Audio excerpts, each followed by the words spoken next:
और चलिए अब बात करते हैं दिव्य भव्य और विहंगम महाकुंभ की। जो देखिए लगातार तैयारियां जारी है। प्रयागराज यानी कि संगम नगरी में इसको लेकर के चाक चौबंद व्यवस्थाएं की जा चुकी है। मोनिका, बिल्कुल, व्यवस्थाएं इतनी बेहतरीन की जा रही हैं कि चाहे खाने पीने की व्यवस्था हो या फिर साधुओं के लिए अन्य व्यवस्थाएं ही क्यों ना हो, इसके अलावा जो सिक्योरिटी है, क्योंकि देश भर से श्रद्धालु यहां पर आएंगे। देश ही नहीं बल्कि दुनिया भर से श्रद्धालु आस्था की डुबकी लगाने के लिए आते हैं। यही एक बड़ी वजह है कि सुरक्षा के लिहाज से भी ऐसी सिक्योरिटी की गई है कि परिंदा भी पर न मार सके।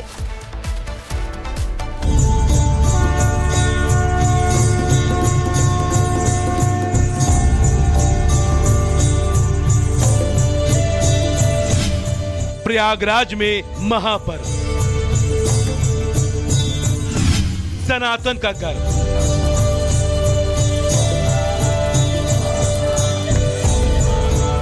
महाकुंभ के त्योहार की ये अनोखी तस्वीरें निश्चित ही आपको हिंदू होने के गर्व से भर देंगी। 12 साल बाद लग रहे इस महाकुंभ के लिए यह सुनिश्चित किया जा रहा है कि इस बार कुंभ कुछ ऐसा हो जो लोगों के जीवन में कभी न मिटने वाली छाप छोड़ जाए।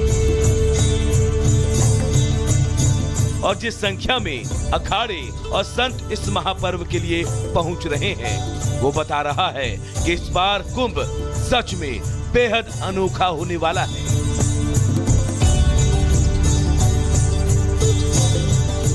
सोमवार को पंचायती अखाड़ा श्री निरंजनी की कर्म ध्वजा विधि विधान से स्थापित होने के साथ अखाड़े में महाकुंभ का आगाज हो गया। साधु संतों ने बैंड बाजे के साथ 52 फीट ऊंची धर्म ध्वजा का पूजन किया। हर हर महादेव के जयकारों के साथ धर्म ध्वजा फहराई गई।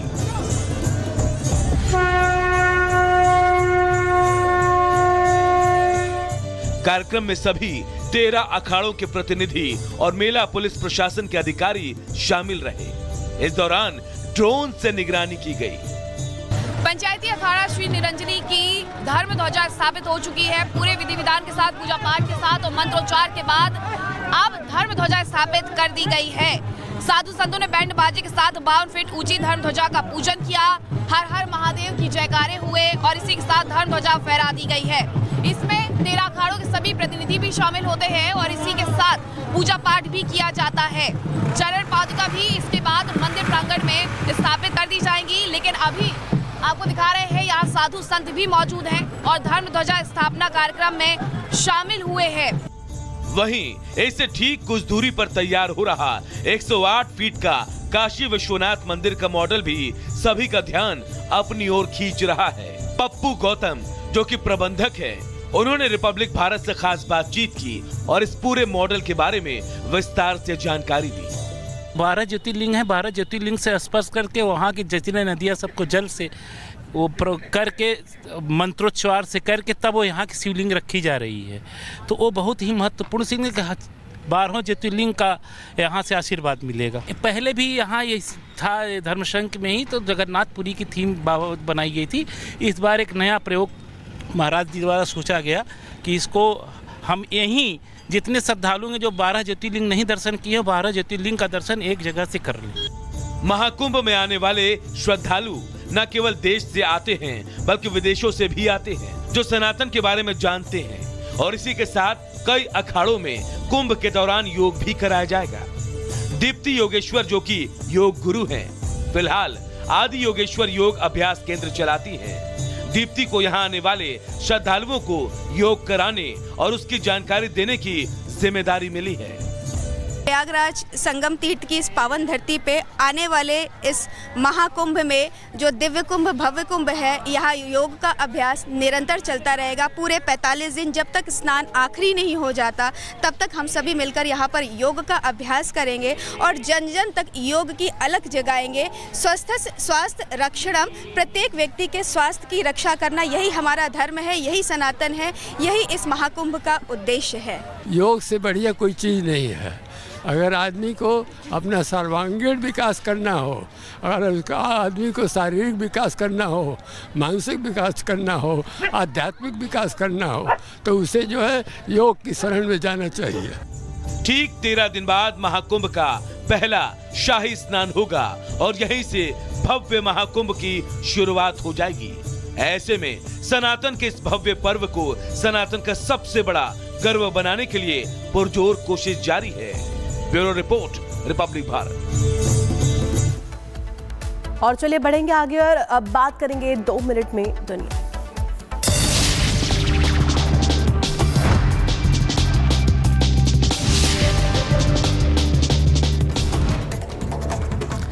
पाकिस्तान के खैबर पख्तूनख्वा में मिलिट्री बेस पर तहरीक तालिबान का कब्जा, इलाके में लगातार बढ़ रही टीटीपी के लड़ाकों की तादाद।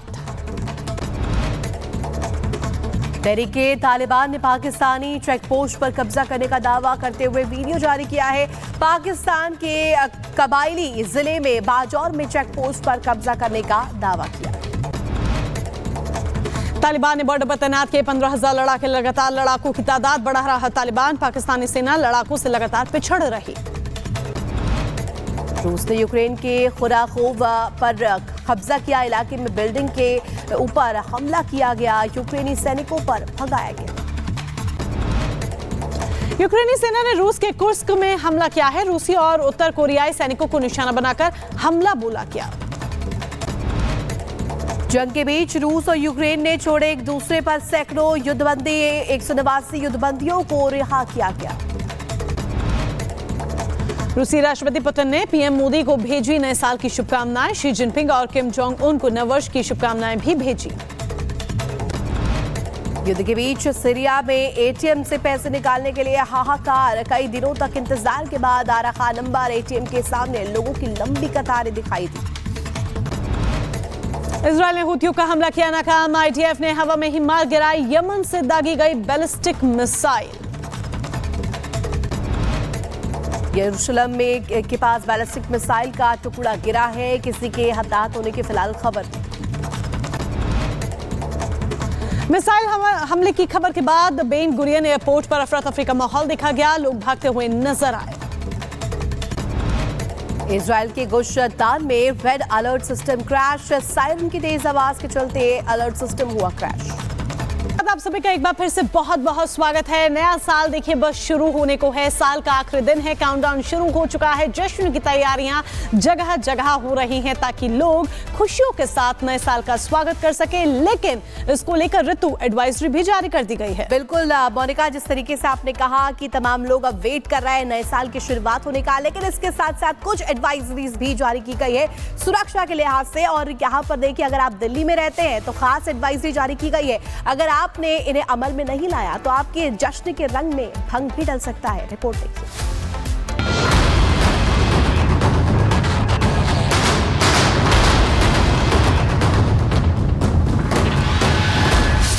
नए साल पर जश्न की तैयारी। दिल्ली, मुंबई, नोएडा में सुरक्षा भारी। कहीं राहत तो कहीं सेहत पर सवाल। पुलिस की कोशिश ना हो कहीं बवाल। नए साल को लेकर जहां लोगों में उत्साह है और वो जमकर जश्न मनाने की तैयारी कर रहे हैं, तो वहीं दिल्ली से लेकर नोएडा और मुंबई तक पुलिस ने भी खास तैयारी